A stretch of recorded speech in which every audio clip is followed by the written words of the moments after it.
ये कहती रहे।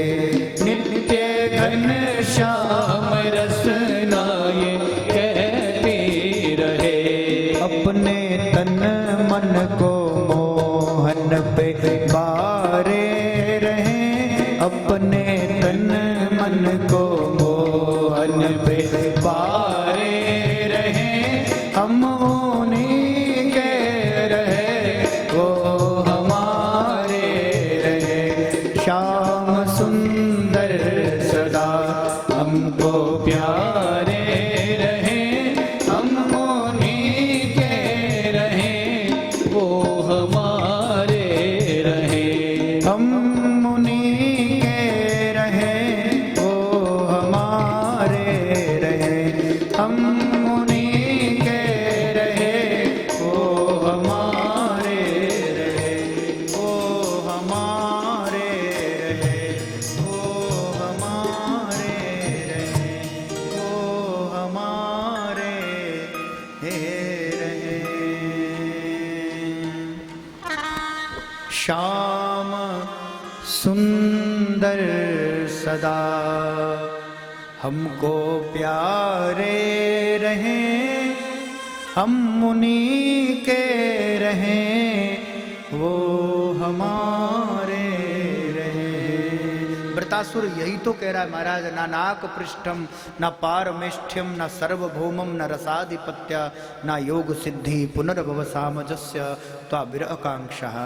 हे श्याम सुंदर, अब हम आपके हो जाएं, आप हमारे हो जाओ। और ये प्रेम उत्कंठा, आपसे मिलने की वेदना निरंतर। अचानक आसुरी भाव प्रकट हुआ। मारने को दौड़ ही रहा था इंद्र कि इंद्र को पकड़ करके गटक गया। 100 साल लगे कुक्षी भेदन करने, पेट फाड़ने के लिए। वो तो संत हड्डियां साथ में थी, वज्र साथ में था, सो मरा नहीं। पेट फाड़ा और पेट फाड़कर तब बाहर निकला, तब वृतासुर का उद्धार हुआ। बोले सच्चिदानंद भगवान के। और यहाँ पर नाम की महिमा 10 मिनट और फिर आरती करते हैं। बोले भक्त वत्सल भगवान की। नहीं आप कह दो तो हम अभी आरती कर दें, ऐसा भी कोई नहीं है।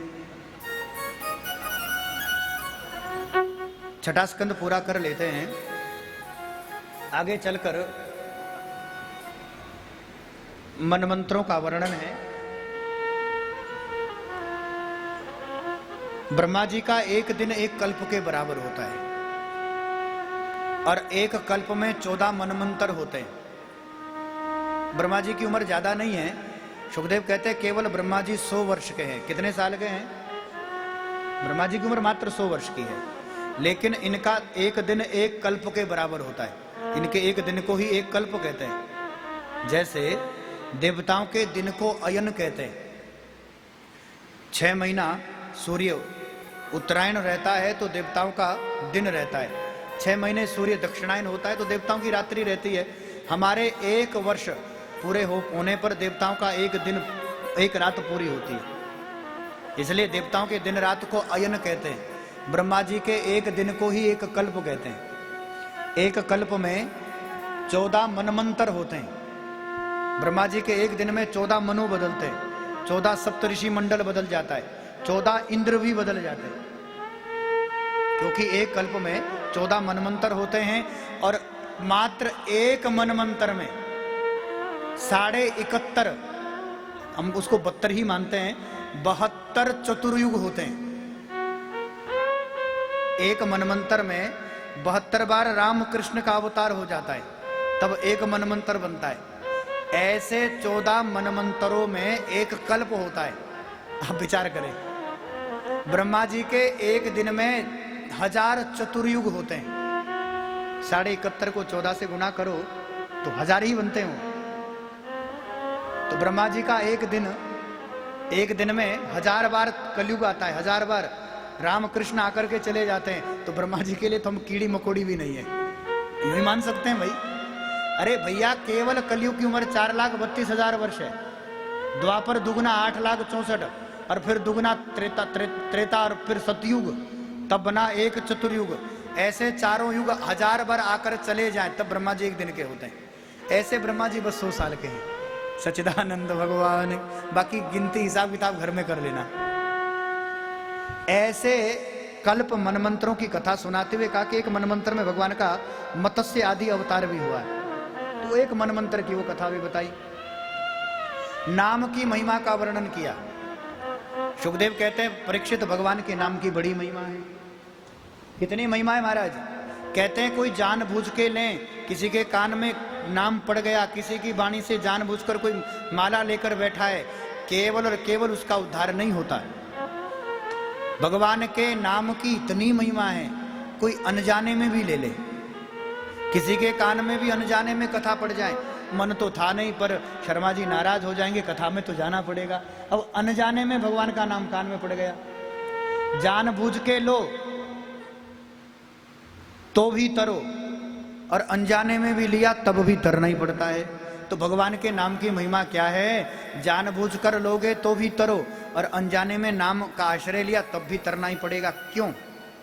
जैसे जहर होता है ना, विष। अब जहर को जानबूझकर पियो तो भी मरो, अनजाने में गटक गए पी गए तब भी मरना पड़ेगा। जहर में जैसे मारक तत्व है, उसी प्रकार भगवान के नाम में तारक तत्व है। जहर पीकर जैसे व्यक्ति मरता है, भगवान के नाम से वैसे ही तरता है। बिजली की तार है, अब जानबूझ के छुओ तो भी झटका उतना ही देगी, अनजाने में भी हाथ लग गया तो झटका बराबर देगी। ऐसे ही भगवान का नाम है, जानबूझ के लो चाहे अनजाने में, मुख से अनजाने में निकल गया, कान में अनजाने में पड़ गया, तब भी भगवान का नाम तारण ही करता है। चैतन्य महाप्रभु, वो बंगाली हमें आती नहीं है, उन्होंने बंगाली में कहा है, वो मनुष्य मात्र में, जीव में पाप करने का उतना सामर्थ्य नहीं है जितना सामर्थ्य भगवान के नाम में पाप मिटाने का है। हम जीवन पर्यंत जीव इतना पाप कर नहीं सकता जितना एक बार हरे कृष्ण कहकर पाप नष्ट हो जाता है महाराज। ऐसे नाम की महिमा। तो परीक्षित ने पूछा, बाबा कोई उदाहरण भी है? आप कह रहे हैं अनजाने में लो तो भी उतरो, तो कोई उदाहरण है आपके पास, कोई प्रमाण है? तो कान्यकुब्ज ब्राह्मण अजामिल की कथा सुनाई, बहुत विस्तार से ये कथा का वर्णन किया। बोले भक्त वत्सल भगवान की। कान्यकुब्ज प्रदेश में अजामिल नाम का ब्राह्मण रहता था, भगवान का दिया सब कुछ था। एक दिन वैश्या का संग किया तो पत्नी को छोड़कर वैश्या के ही संग रहने लग गया। शाम के समय संध्या करने बैठा तो वैश्या कहती है, पंडित जी क्या कर रहे हो? माला घुमाकर हमारा काम नहीं चलेगा, हमें तो धन चाहिए। तो ब्राह्मण अजामिल से डाकू अजामिल हो गया, चोरी करने लग गया, और ना जाने महाराज कितने कितने अपराध करने लग गया। समय बीतता गया। एक दिन की बात है, कुछ महात्मा नगर की ओर गए, अजामिल कहीं चोरी करने गया है, तो किसी ने कहा भाई यहाँ ब्राह्मण का एक ही घर है अजामिल का, तुम अजामिल के घर जाओ। बाबा गए, लेकिन वैश्या ने कहा महाराज अजामिल ब्राह्मण तो है लेकिन हमारे संग रहता है, हम तो वैश्या है, अब हमारा बनाया भोजन तो आप करोगे नहीं, तो ऐसा करो सूखा आटा ले लो, दाल चावल ले लो। तो बाबा ने कहा तुम ऐसा करो सूखा दे दो, हम तो दाल बाटी चूरमा बनाएं, ठाकुर का भोग लगाएंगे, अपना प्रेम से खाएंगे। भाई अगर अपना ही ठाकुर प्रसन्न नहीं हुआ तो साधु कहते हमारा तो काम ही ठाकुर सेवा है।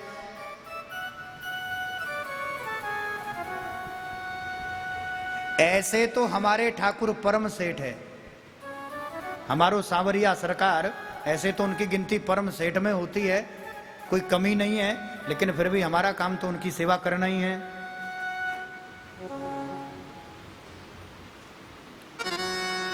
अरे सांवरियो है सेठ, मारवाड़ी भजन है। वो सांवरियो है सेठ, म्हारी राधा जी सेठानी है, सांवरियो है सेठ। सांवरियो है सेठ, मारी राधा जी सेठानी है, या तो सारी दुनिया जानी है। सांवरियो है सेठ, सांवरियो है सेठ, मारी राधा जी सेठानी है, सांवरियो है सेठ, मारी राधा जी सेठानी है। सांवरियो है सेठ, मारी राधा जी सेठानी है, या तो सारी दुनिया जानी है। सांवरियो है सेठ, मारी राधा जी सेठानी है, सांवरियो है सेठ। कल गा लेंगे, समय हो रहा है आज। तो दाल बाटी बनी, ठाकुर का भोग लगाया, रात्रि में अजामिल आया तो बाबाओं को डांटने लगा, किसके कहने पर रुके हो? तो वेश्या ने डांटा, बाबाओं को हमने रोका है। अब समस्या क्या है, जो बाहर किसी से नहीं डरते, बाहर जो शेर बने फिरते ना, बाहर जो किसी से नहीं डरते, वो घर में घरवाली से जरूर डरते हैं। तो अजामिल भी किसी से नहीं डरता, लेकिन उससे जरूर डरता है। सुबह हुई, बाबा तो जाने लगे। बाबाओं ने कहा, पंडित जी तुम्हारे 10वें पुत्र होंगे, नाम रखना नारायण। तुम्हारे घर का भोजन किया है, तो भोजन करने के बाद वही दक्षिणा लेकर जाएंगे। तुम्हारी दक्षिणा यह है, तुम अपने बेटे का नाम नारायण रखना। तो अजामिल ने बेटे का नाम नारायण रखा। बुढ़ापा हुआ, व्याधि ने शरीर घेरा। अजामिल थोड़ा बड़ा है, आंगन में खेल रहा है और नाना प्रकार की आदि व्याधि ने घेर करके मरणासन पर पड़ा है। काले काले विकराल दूतों ने यमदूतों ने अजामिल को घेर रखा है। यम पाश में बंधा बंधा अजामिल चिल्ला रहा है, बचाओ बचाओ, पर किसको बुलाएं? यमदूतों से कौन रक्षा करें? तो बेटे नारायण को देखकर चिल्लाने लगा, बेटा नारायण बचाओ। अब नारायण तो बेटे नारायण को पुकारा। अब महाराज नारायण को तो पुकारते ही नारायण के दूत प्रकट हो गए। चतुर्भुजी, शंख चक्र गदा पद्म लिए, भगवान जैसा स्वरूप, 4 हाथ वाले। दूतों को देखकर बड़ा प्रसन्न हुआ। यम दूतों को मारा पीटा भगवान के दूतों ने, और जाकर इन्होंने यमराज से शिकायत की, बाबा महाराज हम आज के बाद आपकी नौकरी नहीं करेंगे। क्यों? पापी अजामिल को लेने गए, उसने अपने बेटे नारायण को पुकारा तो भगवान के दूत प्रकट हो गए और ये कहकर हमें मारा। हमने कहा भाई ये पापी है, अधम है, इसको अब खींचकर हम नरक ले जाएंगे क्योंकि यमराज की आज्ञा है। तो कहने लगे ये नरक नहीं जाएगा क्योंकि इसने नारायण का नाम लिया है। तो हमने कहा इसने तो अपने बेटे नारायण को पुकारा। भगवान नारायण के दूत कहने लगे, इसके बेटे नारायण का नाम तो नारायण आज पड़ा है, लेकिन हमारे प्रभु का नाम तो नारायण आदि अनादि काल से है। नार माने जल, अयन माने रहना, शयन करना, तो जल में ही जो शयन कर लेते हैं, ऐसे भगवान नारायण हैं। बोले नारायण भगवान की। जल कहते हैं, अयन माने रहना, वहां तो जिनका जल में ही वास है, ऐसे भगवान नारायण क्षीर सागर में रहते हैं। तो इन नारायण प्रभु का नाम नारायण तो आदि अनादि काल से, और ये कहकर हमें भागा, मारा पीटा। तो धर्मराज कहते हैं, भैया आज तो नाम ले लिया, लेकिन आज के बाद नारायण का नाम नरक में मत लेना। क्यों? कहते कारोबार ठप हो जाएगा, धंधा बंद हो जाएगा। हमारा कारोबार क्या है? पापियों को दंड देना। और एक बार भी उनके कान, पापियों के कान में नारायण शब्द पड़ा तो वो कान में शब्द पड़ते ही सबके सब मुक्त होकर वैकुंठ चले जाएंगे। ऐसी नाम की महिमा है। और ऐसी नाम की महिमा धर्मराज ने भी बताई कि उस नाम की महिमा, हम 12 भागवत है, हम सब उन नाम की महिमा जानते हैं। ऐसे भगवान के नाम की महिमा जानकर अजामिल स्वस्थ हुआ। भागवत के 10वें स्कंद का पठन पाठन करते हुए अंत में परम पद को प्राप्त हुआ। और ऐसी एक कथा 8वें स्कंद में भी है, जहां पर त्रिकूट पर्वत, उस पर्वत पर रहता है एक मतवाला हाथी, मदमस्त गजेंद्र। एक दिन त्रिकुट पर्वत के सरोवर में पानी पी रहा है, एक ग्राह ने गजेंद्र का चरण पकड़ा। मगर ने, एक मगर आया, आकर के उस गजेंद्र का चरण पकड़ा। तो पहले तो अहंकार में है, मैं बलशाली हूँ, बलवान हूँ, और ये मगर मुझसे माफी मांगेगा क्योंकि ये तो छोटा सा जीव है पानी का। तो पहले तो स्नान करता रहा मदमस्त होकर के, लेकिन उस मगर ने रक्त पी करके कुछ थोड़ा सा, अब जलचर है और जल में उसकी ताकत भी दुगनी है, तो गजेंद्र को इतने जोर से पकड़ा महाराज कि उस सरोवर में खींचना प्रारंभ किया। हाथी ने जोर लगाया, गजेंद्र ने, मगर भी जोर लगा रहा है, हथनियों ने जोर लगाया, बच्चों ने जोर लगाया।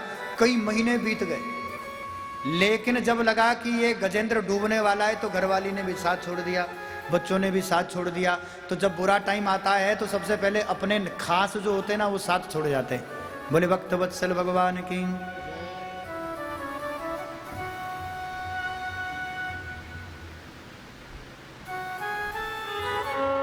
अंत में जब मगरमच्छ ने, ग्राह ने, मगर ने जोर से पकड़ा, पकड़ करके खींचा, अब लगा डूबूंगा, तो उसी समय अपने सूंड से सरोवर से कमल का पुष्प तोड़ करके भगवान श्री हरि को पुकारा। और जैसे ही भगवान को पुकारा तो भगवान बैकुंठ से छोड़कर अपनी ठकुराई भूल करके भागे भागे आए, और आकर देखा तो गजेंद्र जिसने पुकारा है उसका चरण मगर ने पकड़ा है। उसका चरण ग्राह ने पकड़ा है तो सबसे पहले भगवान अपने दास पर कृपा नहीं करते, दासः अनुदास पर अनुग्रह करते हैं। इसलिए तो वो भी कह रहा था अहम हरे, वृतासुर भी कह रहा था अहम हरे तब पादैक मूला दासा अनुदास भवतास्मि भूय, मुझे दास का अनुदास बनाना। क्योंकि भगवान दास पर तो बाद में कृपा करते हैं, लेकिन अनुदास पे पहले कृपा करते हैं। भगवान ने सुदर्शन उठाया और सुदर्शन उठा करके जैसे ही चलाया, सबसे पहले उस मगर ग्राह का उद्धार किया, परम पद की प्राप्ति दी महाराज। एक साधारण से मगर को भी भगवान ने सायुज्य मुक्ति प्रदान करी। ऐसे भगवान ने गजेंद्र को मुक्त किया, अजामिल का उद्धार किया। तो चलिए अंत में हम भी इन्हीं शब्दों के साथ भगवान से प्रार्थना अंत में जाते जाते करेंगे। बाकी नाचने गाना तो